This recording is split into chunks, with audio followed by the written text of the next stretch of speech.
Students, आज की video में हम जितने भी मल्टीपल चॉइस क्वेश्चन देखेंगे वो सभी न्यूमेरिकल्स होंगे। आप यहाँ पर ये पहला न्यूमेरिकल देख सकते हैं, ये दूसरा न्यूमेरिकल देख सकते हैं, यहाँ पर ये तीसरा न्यूमेरिकल है, ये चौथा न्यूमेरिकल है, ये पांचवा न्यूमेरिकल है। और इसी तरीके से स्टूडेंट्स ये देखिए, ये सिक्स्थ और ये है 7। चलिए देखते हैं इसके अलावा हम शुरुआत कहाँ से करेंगे। चलिए देखिए स्टूडेंट्स, सबसे पहले हम यहाँ पर इस क्वेश्चन की बात कर रहे हैं और क्वेश्चन है first molarity of solution of H2SO4 containing 9.8 gram H2SO4 dissolved in 2 liter water is। अब देखिए स्टूडेंट्स, इस क्वेश्चन के अंदर हमको मोलरिटी फाइंड करना है H2SO4 सॉल्यूशन की। पहले हम इस न्यूमेरिकल को थोड़ा सा समझ लेते हैं। देखिए स्टूडेंट्स, सबसे पहले आप ये देखिए कि इस सॉल्यूशन में अगर हम देखें 2 लीटर वाटर में 9.8 ग्राम H2SO4 का डिजॉल्व है। ठीक है, आप यहाँ पर ऐसे समझ सकते हैं, देखिए ये एक कंटेनर है जिसमें 2 लीटर वाटर है, तो यहाँ पर ये 2 लीटर वाटर लिख दिया मैंने, और इसमें ही 9.8 ग्राम H2SO4 डिजॉल्व्ड है। ये यहां पर लिख दिया मैंने 9.8 ग्राम H2SO4 डिजॉल्व्ड है। आप जानते हैं स्टूडेंट्स, ये H2SO4 सॉल्यूट है और ये सॉल्वेंट है, और जब सॉल्यूट में सॉल्वेंट को मिलाते हैं तो सॉल्यूशन का फॉर्मेशन हो जाता है। तो स्टूडेंट्स, यहाँ पर हमें जो वॉल्यूम मिल रहा है सॉल्यूशन का वो कितना मिल रहा है, वो मिल रहा है 2 लीटर। ठीक है, अब हमको फाइंड क्या करना है, हमें molarity of solution of H2SO4 की मोलरिटी को फाइंड करना है। आप स्टूडेंट जानते होंगे ये मोलरिटी का फार्मूला है, देखिए capital M equal to N upon V। According to definition आप जानते हैं the number of moles of solute dissolve per litre of the solution is called molarity of solution, is called molarity of solution, capital M। अब students आप ये भी जानते हैं ये है number of moles of solute, और number of moles of solute equal to होता है quantity of solute upon molar mass of solute. अब इस स्मॉल n को आप पुट कर दीजिए यहाँ पर, तो हमें मिलेगा capital M equal to WB upon MB, और वॉल्यूम को इधर थोड़ा खिसका देते हैं तो ये हो जाएगा V। अब आपने देख लिया कि इस क्वेश्चन के अंदर जो वॉल्यूम है वो लीटर में दे रखा है। ठीक है, तो यहां पर हम इस V को 2 लीटर लिखेंगे। ठीक है, अगर मान लो यहां पर वॉल्यूम मिलीलीटर में होता तो हम यहां पर क्या लिखते हैं 1000। ठीक है, अब यहां पर वॉल्यूम कितना है 2 लीटर, तो इसीलिए हम यहां पर 2 लिख देंगे। और यहाँ WB की क्वांटिटी कितनी है स्टूडेंट्स, आपको पता है 9.8 ग्राम H2SO4, ये क्या है, ये सॉल्यूट है। अब H2SO4 का जो मोलर मास होता है वो कितना होता है 98 होता है। तो चलो थोड़ा सा यहाँ पर एडजस्ट कर लेते हैं कि ये WB जो क्वांटिटी है वो है H2SO4 की 9.8 ग्राम, और इसका जो मोलर मास होता है H2SO4 का वो होता है 98 ग्राम पर मोल। ठीक, और यहाँ पर जो वॉल्यूम है वो है 2 लीटर, और हमको फाइंड क्या करना है स्टूडेंट्स, हमको मोलरिटी को फाइंड करना है। ठीक, बस अब ये सारी वैल्यूज़ यहाँ रख दीजिए। तो यहाँ पर क्या होगा, ये देखिए capital M equal to W भी है यहाँ पर 9.8 ग्राम और मोलर मास है 98 ग्राम पर मोल, ठीक है, ये पर मोल। और यहाँ वॉल्यूम में आ जाएगा 2 लीटर, ये आ गया 2 लीटर। अब ये ग्राम से ग्राम हटा दीजिए, ठीक है। अब ये मोल इन्वर्स जब ऊपर जाएगा तो वो मोल में कन्वर्ट हो जाएगा, ठीक है। अब देखिए ये 9.8 है, पॉइंट के बाद एक ही डिजिट है, इस पॉइंट को आप यहाँ से हटा दीजिए तो यहाँ पर आप एक जीरो लगा सकते हो। तो 2 की जगह आप यहाँ पर क्या लिख सकते हो 20, ठीक है। अब ऊपर क्या आएगा स्टूडेंट्स 98, ऊपर 98 बचा, नीचे भी 98 बचा, 1 अपॉन यहाँ क्या हो जाएगा स्टूडेंट्स 20, 98 से 98 कैंसिल कर दो, ठीक है। अब हम क्या करेंगे, अब हमको 1 में डिवाइड करना है, किसका 20 का। तो चलो हम यहाँ पर लिखते हैं 1, ध्यान से देखना स्टूडेंट्स, ये 1 लिख दिया मैंने और यहाँ पर लिख दिया मैंने ये 20, इस तरह से।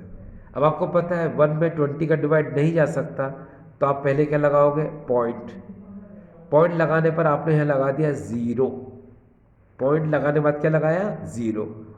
अब ये देखिए ये लीस्ट वैल्यू है, छोटी वैल्यू है ये, और 20 क्या होता है लार्जर वैल्यू है, डिवाइड नहीं जा सकता, तो आप यहाँ पर क्या लगाओगे 0, लगा दिया।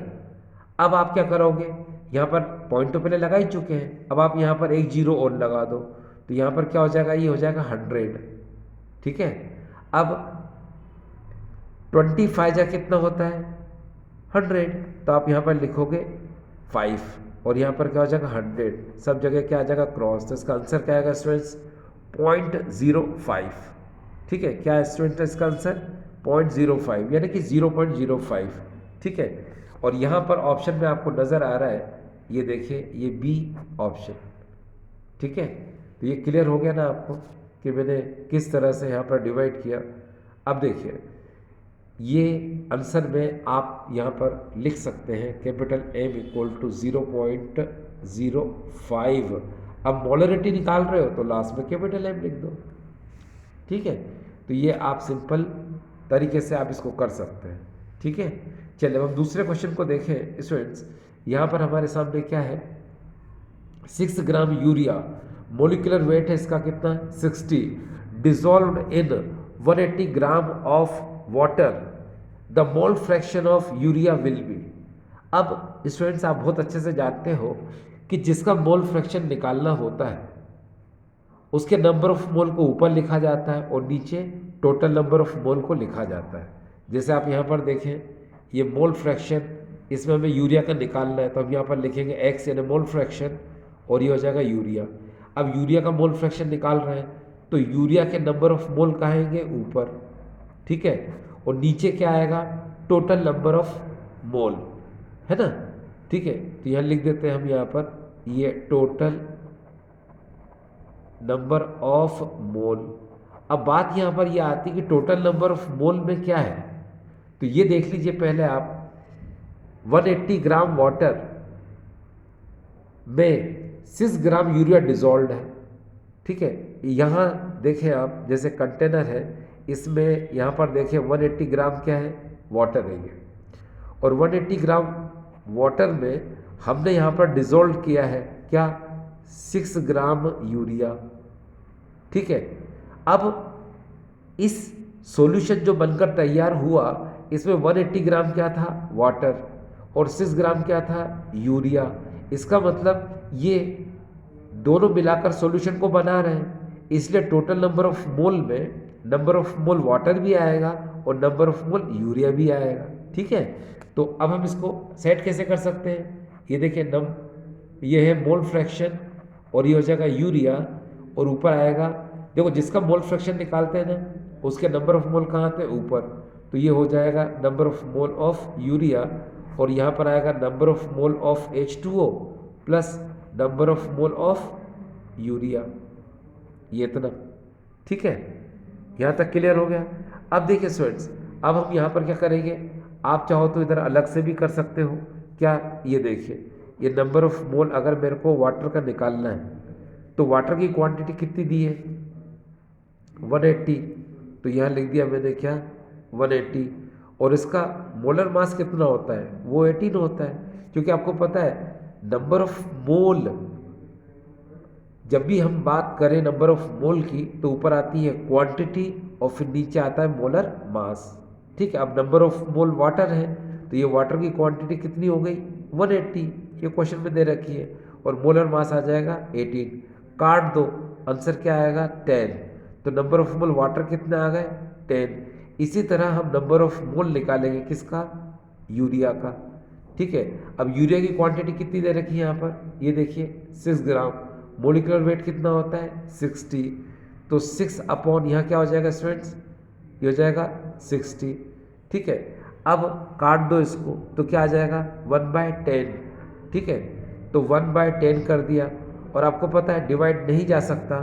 ठीक है, तो यहाँ पर क्या आएगा 0.1, तो यहाँ पर आएगा ये 0.1।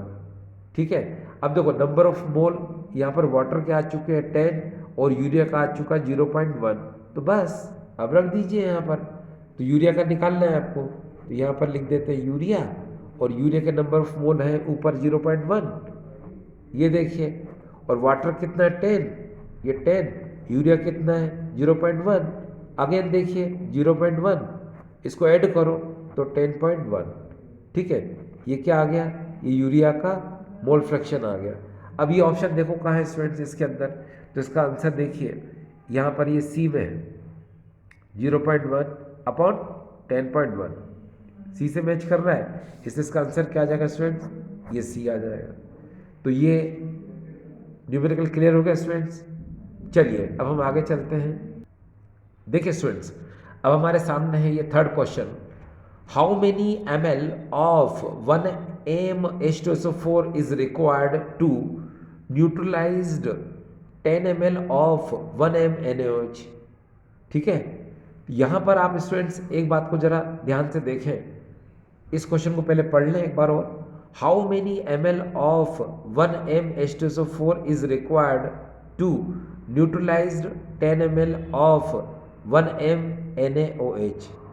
ठीक है, देखिए स्टूडेंट्स यहाँ पर आप थोड़ा सा समझें डायग्राम के थ्रू, यहाँ पर ये देखिए, यहाँ पर एक बात पे गौर हम कर रहे हैं स्टूडेंट्स कि यहाँ पर हमारे पास 1 m NaOH के 10 ml है। ठीक है, 1 m NaOH के 10 ml है, और इसको न्यूट्रलाइज करने के लिए हम यहाँ पर 1 m H2SO4 के कितने ml को यूज़ करेंगे। ठीक है, एक बार फिर से 1 m NaOH बेस के 10 ml को न्यूट्रलाइज करने के लिए 1 m H2SO4 एसिड के कितने ml की हमें ज़रूरत पड़ेगी उसको न्यूट्रलाइज करने के लिए। ठीक है स्टूडेंट्स, अब देखो आप बहुत अच्छे से जानते हो न्यूट्रलाइजेशन में क्या होता है स्टूडेंट्स, ग्राम इक्विवेलेंट, आपको पता है डाइल्यूट सॉल्यूशन में the number of gram equivalent of acid को कंप्लीटली न्यूट्रलाइज करते हैं हम the number of gram equivalent of base के साथ। ठीक है, तो यहाँ पर जब भी ये न्यूट्रलाइज वर्ड आता है, ठीक है स्टूडेंट्स, तो याद रखिए उस कंडीशन में अगर आपको यहाँ पर मोलरिटी गिवन होती है तो उस कंडीशन के लिए हम हमेशा इस फार्मूले का यूज़ करते हैं। ठीक है, एक बार फिर से क्लियर करता हूँ स्टूडेंट्स, देखिए जब भी न्यूट्रलाइज्ड वर्ड गिवन हो और मोलरिटी पर डिपेंड न्यूमेरिकल हो तो हम हमेशा इस फार्मूले का यूज़ करते हैं। ये देखिए for neutralisation M1 V1 N1 ये एसिड के लिए, और यहाँ पर M2 V2 N2 ये बेस के लिए।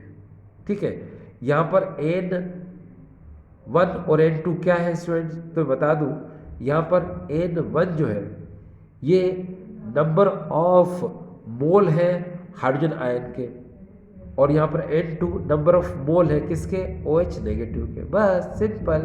अब देखिए जब इस क्वेश्चन को करेंगे तो आपको बहुत क्लियर हो जाएगा। देखिए स्टूडेंट्स यहाँ तक तो समझ में आपको आ गया। अब इसको थोड़ा सिंपलीफाई कर लें, तो सिंपलीफाई करने के लिए हम n1 को इधर भेज देते हैं इसके अपॉन में, और n2 को नीचे भेज देते हैं, तो हमें ये इक्वेशन अब मिल जाएगी। अब जैसा कि मैंने बताया आपको स्टूडेंट्स, ये एसिड के लिए है और ये क्या है, बेस के लिए। तो यहाँ पहले हम एसिड की बात करें स्टूडेंट्स, तो देखिए ये 1m H2SO4 is required, how many ml, तो यहाँ पर V1 जो है हमें फाइंड करना है, और 1m H2SO4 का तो गिवन ही है, ठीक है। तो पहले हम ये लिख दें, N2 को बाद में लिखेंगे, ठीक है स्टूडेंट्स। तो यहाँ देखिए M1 हमें कितना दे रखा है, 1m, ये देखिए 1m, तो यहाँ पर मैंने M1 की जगह लिख दिया 1, और V1 तो फाइंड करना ही है, ठीक है, इक्वल टू में। अब देखिए यहाँ पर M2 की बात करें हम, तो यहाँ पर M2 में क्या है 1m, तो हमने लिख दिया यहाँ पर 1 इंटू V2 की बात करें स्टूडेंट्स, तो यहाँ दे रखा है हमको 10 ml, तो यहाँ लिख दिया हमने 10, ठीक है। अब हमें N2 और N1 की बात करना है, तो यहाँ पर जैसा कि मैंने बताया N1 जो है ये नंबर ऑफ मोल है किसके, हाइड्रोजन आयन के। तो H2SO4 को जब आप आयोनाइज करोगे तो 2H पॉजिटिव SO4 2 नेगेटिव में आयोनाइज होगा। आप देख सकते हो H पॉजिटिव के आगे कितने मोल हैं, 2, तो N1 इक्वल टू क्या लिख दिया स्टूडेंट्स हमने 2, ठीक है। तो हम इस N1 की जगह पर यहाँ 2 लिखना चाहेंगे। अभी दूसरी तरफ NaOH को आयोनाइज करो तो OH नेगेटिव कितने स्टूडेंट्स यहाँ पर 1, तो N2 है ना, तो N2 की जगह पे क्या लिखेंगे हम 1, ठीक है। तो यहाँ पर जो आपको N2 नज़र आ रहा है इसकी जगह पे लिखेंगे हम 1, ये देखिए, और N1 की जगह पे हम लिखेंगे 2, ये हम ऐसे लिख देते हैं। अब यहाँ से सिंपली क्या आएगा, V1 ही बचा, और यहाँ पर क्या बचा 10/2 बचा, ठीक है, और V1 इक्वल टू 10 में डिवाइड करो तो ये हो जाएगा 5। अब आपको पता है कि यहाँ पर वॉल्यूम जो होता है वो किस में पूछ रहा है हमसे, ml में, तो इसका आंसर क्या आएगा, ये ml भी आएगा, ठीक है स्टूडेंट्स। तो इस तरह से आपने देखा कि हमने इस न्यूमेरिकल को जब सॉल्व किया तो इसका आंसर क्या है स्टूडेंट्स, 5 ml, तो ये हो जाएगा, ये C इसका आंसर हो जाएगा, ठीक है स्टूडेंट्स। अब हम बात करेंगे अगले क्वेश्चन की स्टूडेंट्स, और अगला क्वेश्चन हमारे पास है, ये देखिए ये क्वेश्चन है, half life period for first order reaction if rate constant K velocity constant K equal to 5.5 into 10⁻⁻14 second inverse, और यहाँ पर ऑप्शन है A 1.26 इंटू 10⁻13 सेकेंड, और बी ऑप्शन है 0, सी में है 1.16 इंटू 10⁻10 सेकेंड, और डी ऑप्शन में है स्टूडेंट्स 1.91 इंटू 10⁻6 सेकेंड। अब देखिए स्टूडेंट, हमेशा याद रखिए कि जब भी आपको हाफ लाइफ पीरियड निकालना हो और रेट कांस्टेंट के की वैल्यू गिवन हो, तो हम हमेशा हाफ लाइफ पीरियड का ये वाला फार्मूला यूज़ करते हैं, ठीक है स्टूडेंट्स। ये जो फार्मूला आपको नज़र आ रहा है T1/2 इक्वल टू 0.693 अपॉन के। अब ये के रेट कांस्टेंट की वैल्यू तो दे ही रखी है हमको, हम बस यहाँ लिख देंगे इसको। तो देखिए स्टूडेंट्स कैसे होगा, ये यहाँ पर हो जाएगा T1/2 इक्वल टू 0.693, और यहाँ पर हो जाएगा 5.5, क्योंकि के की वैल्यू हम यहाँ पुट कर देंगे 5.5 इंटू 10⁻14, और ये हो जाएगा सेकेंड इनवर्स, ठीक है। अब देखिए स्टूडेंट्स, यहाँ पर ये पॉइंट के बाद कितने डिजिट है यहाँ पर 3, तो आप इस पॉइंट को हटाओगे तो ऑब्वियसली नीचे क्या आ जाएगा 10⁻³ प्लस में आएगा। 5.5 है, पॉइंट के बाद एक डिजिट है, इसको हटाएंगे तो ऑब्वियसली एक ऊपर 10 प्लस में आ जाएगा, ठीक है।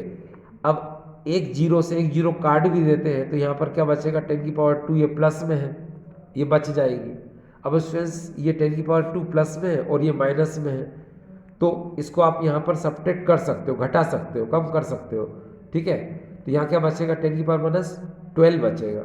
अब यहाँ पर देखिए स्टूडेंट्स T1/2 ऊपर बचेगा 693, और ये हो जाएगा 55, और यहाँ पर क्या बचेगा स्टूडेंट्स अपॉन में ये 10⁻12 बचेगा। याद रखना ये माइनस में है, ठीक है। अब अगर इसको हम ऊपर ले जाएंगे तो किस में होगा स्टूडेंट्स, ये प्लस में होगा। ठीक है, तो चलो पहले इसको ऊपर ले चलते हैं। तो T1/2 इक्वल टू 693, ये हो जाएगा 55, और ये प्लस में कन्वर्ट हो जाएगा 10⁻12, ये प्लस में है। ठीक है, पावर। अब यहाँ पर ये 693 है और इसमें हमें डिवाइड करना 55 का, तो ये देखिए 693 और डिवाइड कर रहे हैं हम 55 का, तो स्टूडेंट्स यहाँ पर क्या आएगा, 1 टाइम ही जाएगा, तो 1 कर दिया, यहाँ आ जाएगा 55, सब्ट्रैक्ट करो स्टूडेंट्स, तो यहाँ आ जाएगा 4, ठीक है, यहाँ आ जाएगा 1, तो ये हो जाएगा ये 14। ठीक है, ऊपर से क्या करेंगे हम, 3 को नोट कर लिया हमने। अब कितनी बार जाएगा स्टूडेंट्स, ये 2 टाइम। ठीक है, तो ये हो जाएगा 110। ठीक है, अगर 3 टाइम करेंगे तो 165 हो जाएगा, है ना। इसे कितने टाइम कर रहे हैं हम, 2 टाइम। अब सब्ट्रैक्ट करो स्टूडेंट्स, जब अगर हम इसको सब्ट्रैक्ट करते हैं यहाँ पर तो क्या बचेगा, 3 में से 0 यानी 3 आएगा, और 4 में से 1 तो यहाँ 3 आएगा। अब 33 बचा यहाँ पर। अब 33 और यहाँ 55 डिवाइड नहीं जा सकता, आपने यहाँ पॉइंट लगा दिया और यहाँ क्या लगा दिया स्टूडेंट, 0। अब ये कितनी बार जाएगा स्टूडेंट, 6 टाइम। तो 55 को अगर हम 6 से मल्टीप्लाई करें तो कितना आ जाएगा, 330, तो यहाँ आ जाएगा 6 और यहाँ आ जाएगा 330, नीचे आ जाएगा सब ये क्रॉस। अब ये 12.6 ये वैल्यू आ चुकी है, और यहाँ पर प्लस में वैल्यू कितनी है, 10⁻12। तो आप यहाँ पर चाहें तो ऐसे भी लिख सकते हैं T1/2, और ये हो जाएगा 12.6 इंटू 10⁻12। ठीक है, ये क्लियर। और ये आंसर आपको पता है, याद रखिए स्टूडेंट्स, अगर ये सेकंड इनवर्स में तो पावर ऊपर जाती है, ये वाली ऊपर वैल्यू जाएगी, तो आंसर किस में आएगा, सेकंड में। तो ये आंसर आ गया आपका सेकंड में। अब देखिए काफ़ी इंटरेस्टिंग है स्टूडेंट्स, क्या कि 12.6 इंटू 10⁻12 ये आया, लेकिन यहाँ पर आंसर इधर देखिए, कोई से भी आंसर इसमें मैच नहीं कर रहे। ठीक है, अब यहाँ पर 1.26 इंटू 10⁻13 है, तो डियर स्टूडेंट्स आपको करना क्या है, आप देखिए ये पावर काय में है, प्लस में, और इस पॉइंट को अगर आप लेफ्ट साइड ले जाते हो यानी इस तरफ लेके जाते हो, तो ये पॉइंट जब इधर खिसकेगा तो पावर क्या हो जाएगी, बढ़ जाएगी। ठीक है, तो अब इसका आंसर हम क्या लिख सकते हैं, यहाँ देखिए T1/2 इक्वल टू, पॉइंट जब इधर आ जाएगा तो ये हो जाएगा 1.26 और पावर हो जाएगी इसकी 13 सेकेंड। तो इसका आंसर एक्चुअल में क्या आ जाएगा, ये आ जाएगा। बोलो क्लियर। अब देखिए स्टूडेंट इसका आंसर क्या आ जाएगा, ए। अब आप यहाँ तक इतना तो समझ जाएंगे। ठीक है, अब स्टूडेंट्स हम अगले क्वेश्चन की तरफ जा रहे हैं, और ये क्वेश्चन नंबर हमारे पास है 5th। तो यहाँ देखिए 5th क्वेश्चन क्या है, a first order reaction gets completed to 75% in 32 minutes, how much time would have been required for 50% completion? Option आपको दे रखे हैं, ए 24 मिनट, बी 16 मिनट, सी 8 मिनट, और डी में 4 मिनट। देखिए स्टूडेंट्स ये क्वेश्चन जो है केमिकल काइनेटिक रासायनिक बलगतिकी का ये न्यूमेरिकल है, और इसके बारे में प्रीवियस वीडियो में हमने देखा था।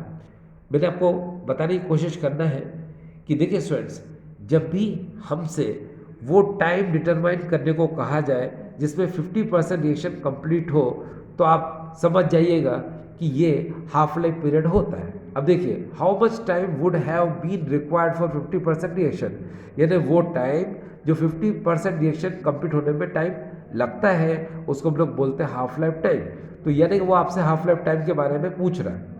ठीक है, अब उसने क्या किया, इधर देखिए 75% रिएक्शन बोली है कि 32 मिनट में कंप्लीट होती है। एक फर्स्ट ऑर्डर की केमिकल रिएक्शन है जो 75% कंप्लीट होती है 32 मिनट में।